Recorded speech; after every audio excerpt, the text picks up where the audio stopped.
Salam, salam sejahtera dari Tuhan kita Yesus Kristus, Allah yang luar biasa, yang memelihara jiwa kita. Saya sebagai hamba Tuhan selalu berharap Bapak Ibu dalam keadaan baik-baik saja, baik itu tubuh, roh, dan jiwa kita dalam keadaan baik-baik saja.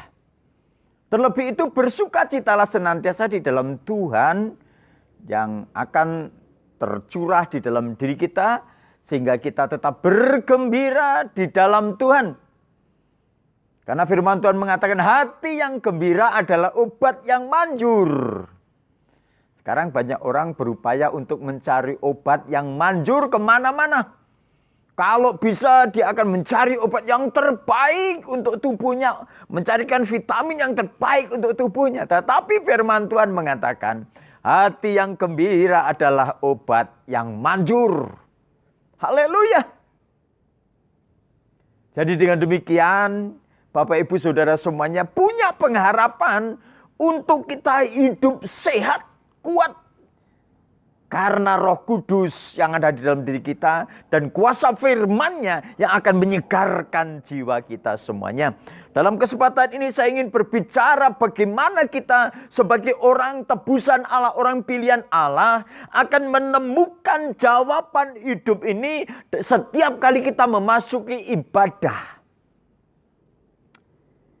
Saya sangat yakin bahwa setiap kali kita ibadah, kita akan menemukan jawaban hidup ini. Puji Tuhan, Bapak Ibu yang dikasihi oleh Tuhan, dalam kesempatan ini saya akan membacakan firman Tuhan dari Mazmur 121 dan ayat 1 sampai seterusnya. Demikian firman Tuhan, nyanyian ziarah. Aku melayangkan mataku ke gunung-gunung, di manakah akan datang pertolonganku? Pertolonganku ialah dari Tuhan yang menjadikan langit dan bumi. Ia tak akan membiarkan kakimu goyah, penjagamu tidak akan terlelap. Sesungguhnya tidak terlelap dan tidak tertidur penjaga Israel. Tuhanlah penjagamu, Tuhanlah naunganmu, di sebelah tangan kananmu. Matahari tidak akan menyakiti engkau pada waktu siang atau pada waktu malam. Tuhan akan menjaga engkau terhadap segala kecelakaan. Ia akan menjaga nyawamu. Tuhan akan menjaga keluar masukmu dari sekarang sampai selama-lamanya. Bapak Ibu yang dikasihi oleh Tuhan, kalau berbicara mengenai ibadah, ada sesuatu sebenarnya itu yang membuat hidup kita bergairah. Alkitab mencatat dan waktu Alkitab mencatat kita harus mempelajari di situ supaya kita boleh belajar dari masa lalu. Alkitab memberitahu kepada kita semuanya dari masa ke masa orang yang mencari Tuhan, orang yang mencari Tuhan dengan sungguh-sungguh di dalam satu ibadah, orang itu akan mendapatkan kekuatan yang baru. Dia akan seperti Raja Wali yang terus akan terbang, dia akan terus menikmati kemuliaan Tuhan yang sungguh luar biasa. Bapak Ibu yang dikasihi oleh Tuhan, kita akan melihat bagaimana progres daripada orang-orang di muka bumi ini. Waktu dia mencari Tuhan, membangun satu ibadah. Baik itu secara pribadi maupun secara berjemaah. Untuk secara berjemaah kita akan melihat di sini bagaimana Musa pada waktu memimpin bangsa Israel keluar dari tanah Mesir. Di tengah-tengah jalan di situ Tuhan menuntun mereka untuk mereka beribadah bersama-sama. Tuhan memberikan firman di Gunung Sinai pada waktu itu. Tuhan berfirman kepada Musa untuk membuat satu tenda, untuk membuat satu tempat ibadah secara khusus di mana anak Tuhan harus memuji, menyembah dan memuliakan nama Tuhan yang dikenal dengan tabernakel. Sesudah bangsa Israel memasuki Kanaan, Tuhan berfirman kepada Daud untuk mempersiapkan, untuk membangun bait Allah. Dan Tuhan menentukan ukuran-ukuran dengan sangat detail. Tetapi Tuhan berfirman, Daud, janganlah engkau membangun bait Allah, karena tanganmu terlalu banyak menumpahkan darah. Tetapi Tuhan berfirman agar anaknya Daud, yaitu Salomo, yang membangun bait Allah itu. Dan sesudah itu Salomo membangun bait Allah dengan segala kemegahannya.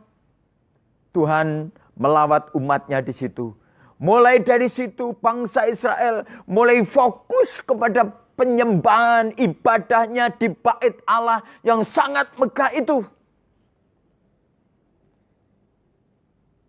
Dari berbagai macam daerah, orang-orang berkumpul di sana untuk menyembah kepada Tuhan. Tetapi Bapak Ibu yang dikasihi oleh Tuhan, kita melihat di dalam pemazmur ini, bagaimana pemazmur memberitahu kepada kita semuanya bahwa orang-orang itu menghadapi tantangan waktu datang ke bait Allah itu.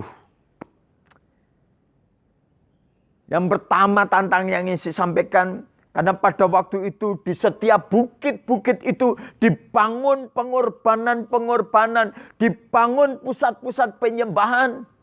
Sehingga waktu orang datang ke Yerusalem untuk beribadah di sana, beribadah menyembah Tuhan di bait Allah itu, dia selalu melihat ke gunung-gunung. Dia selalu tergoda, di gunung sana ada penyembahan, di gunung sana ada pemujaan, di gunung sana ada tempat untuk mencari pesugihan, di gunung sana ada orang yang mencari kemakmuran.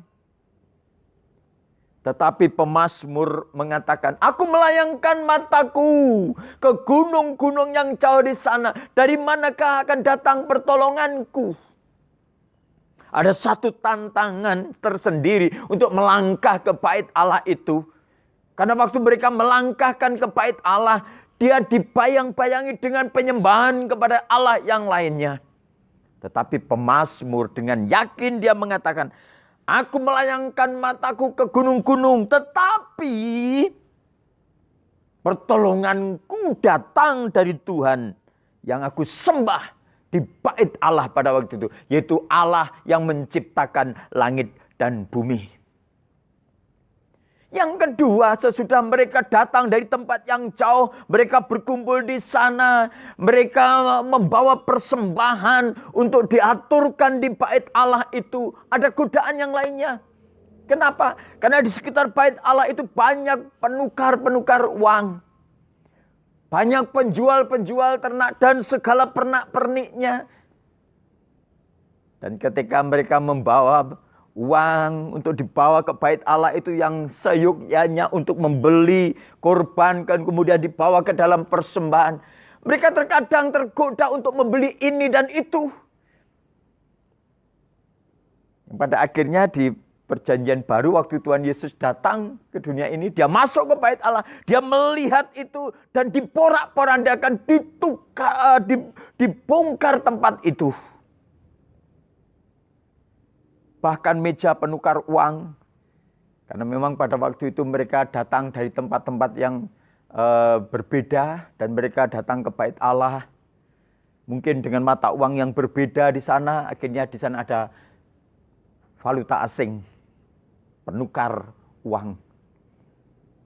Saudara yang dikasih oleh Tuhan, ada banyak tantangan untuk mereka sampai beribadah kepada Allah dengan hati yang tulus. Itu diperlukan satu ketetapan hati. Saudara, Mazmur yang baru kita baca tadi, bahwa ini merupakan nyanyian ziarah. Perlu kita ketahui bahwa nyanyian ziarah ini dinyanyikan orang-orang yang datang melangkahkan kaki ke bait Allah. Sehingga mereka waktu start dari rumahnya, berangkat dari rumahnya, mereka sudah menyanyikan Mazmur ini. Mereka sudah memuji Tuhan. Sehingga kita temukan di ayat yang lain mengatakan, ku masuki gerbangnya dengan pujian, ku masuki halamannya dengan penyembahan. Tidak heran saudara, karena bangsa Israel pada waktu itu memang sudah berangkat dari rumah itu. Dia sepenuh hati untuk mencari Tuhan di bait Allah itu. Dia ingin beribadah kepada Tuhan. Dia ingin menyembah kepada Tuhan. Di sana dia memuji-muji Tuhan. Dia sujud kepada Tuhan. Dia mengangkat tangan. Dia bersukacita oleh karena kehadiran Tuhan di bait Allah itu. Saudara yang dikasihi oleh Tuhan. Ini akan menjadi pelajaran penting buat kita semuanya di era saat ini, di new normal ini, di mana tatanan ibadah, kalau kita melihat mulai dari perjanjian baru, sesudah itu ada beberapa rumah ibadah, ada sinagog di sana. Sesudah orang Israel terpencar kemana-mana, akhirnya dia membuat sinagog. Kemudian perjanjian baru memulai lagi terjadi satu pertentangan antara orang Kristen dengan orang Yahudi. Akhirnya orang Kristen memutuskan untuk mereka beribadah di rumah-rumah. Dari sisi itulah mereka mulai membangun satu ibadah dengan gaya yang berbeda dengan orang-orang Yudaisme, orang-orang Yahudi yang menganut Taurat. Pada akhirnya kita melihat di sini waktu mereka beribadah di rumah-rumah itu, Tuhan menyatakan kemuliaannya, Tuhan menambahkan jumlah mereka, Tuhan mengadakan mujizat. Dan pada akhirnya di situ gereja mulai berkembang. Tetapi ada satu hal yang harus kita lihat di sini, bahwa mereka sehati, sepikir untuk menyembah kepada Tuhan. Waktu mereka berkumpul di rumah itu, mereka membaca firman, memuji Tuhan, memecah-mecahkan roti, diadakan perjamuan kasih, kemudian ada pernyataan roh, ada mujizat kesembuhan, ada orang-orang mengalami satu kelepasan. Dan mereka mulai melanjutkan ibadah-ibadah itu di rumah-rumah, yang pada akhirnya mereka mulai terpencar dari tempat satu ke tempat yang lainnya. Sampai mereka di Korintus, di Efesus, di Filipi, di Tesalonika, di Roma. Pada akhirnya mereka mulai membangun tempat ibadah secara khusus yang terpisah dari orang-orang Yahudi. Bapak Ibu yang dikasih oleh Tuhan, namun demikian kita harus melihat di sini satu esensi yang harus kita ambil, yaitu bagaimana mereka membangun satu ibadah kepada Tuhan. Mereka menyembah kepada Tuhan. Dan waktu mereka menyembah kepada Tuhan, beribadah kepada Tuhan di situ Tuhan melawat umatnya. Tuhan bertakhta di atas puji-pujian umatnya.